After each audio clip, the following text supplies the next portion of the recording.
This is Sonic, and you're watching JD Frank 20.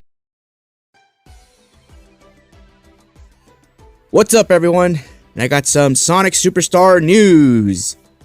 Iizuka says Trip will be an unconventional Sonic antagonist you can empathize with. Sonic Superstars is introducing a brand new character in the form of Trip, an armor-covered creature based on a sungazer lizard.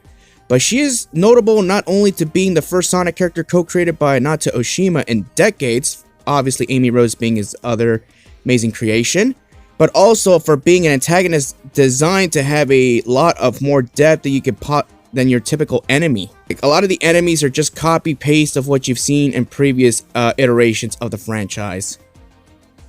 You know, basically that's what he's stating here. So basically, when GameInformer, basically added for more information, Sonic Team's offices, they were able to actually encounter Trip during a stage while playing as Amy, but rather than pulling a cocky stance or setting a villainous trap, Trip seemed lost, sad, and even helpless. And the player actually goes on to help the character navigate through the rest of the level. My takeaway from that initial encounter isn't that Trip is some evil character bent on destroying our heroes, but rather there's some complexity behind her eventual turn to intimidating villain, the author Brian Shea writes. Iizuka explained on this point to hit home that they wanted to approach the design of Trip on something more layered than a usual rival with flair or a monster of the weak approach. The team wanted to show that Trip is not the usual enemy and that we wanted to introduce her in a way that's not in the obvious, oh, I'm super strong, get out of my way, I want to basically do evil things like that. Almost basically going the infinite route, just a copy paste of what you've all been conditioned to. The first thing people were thinking is, who is she? And why is she a super strong enemy? What's going on? What's her origins? What's her backstory? We wanted to introduce a new character to make it different to how enemies have always been presented in the Sonic games. Sounds like Trip will be a very intriguing character. What do you think? Let us know in the comment sections below. Alright, that's fantastic right there. I actually like that. And for Trip, they want to add a lot of character development. And I enjoy that. I mean, I like the fact that as of late, when SEGA has been creating new characters, they want to add more and more character development. It all really started with Sonic Frontiers, obviously, when you started with Sage.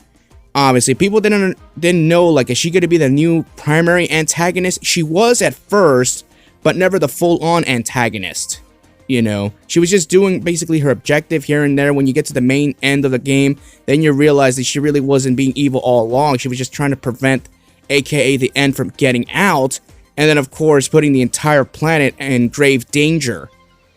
So that was great character development you got from Sage and I'm assuming they want to do the same thing with Trip, another female being co-created.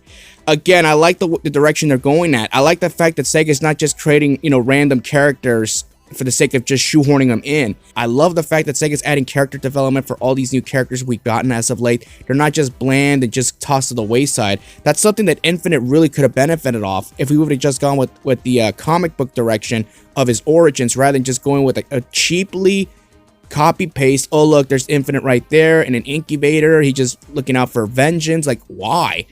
I don't know, Episode Shadow did an okay job of that, but not many people played Episode Shadow, and Episode Shadow should have been included in the main game. Have the stories interject with each other and with the main game, but unfortunately, because of time restraints, Sonic Forces ended up suffering because of that.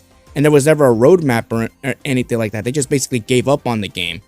That could have really benefited that game series, I'm not gonna lie. Everyone, let me know what y'all think about this, and Trip's really becoming a lot of people's favorites. I mean, obviously last year the talk of the town was Sage for Sonic Frontiers, now it's Trip for Sonic Superstars. This is fantastic news. Alright everybody, peace out.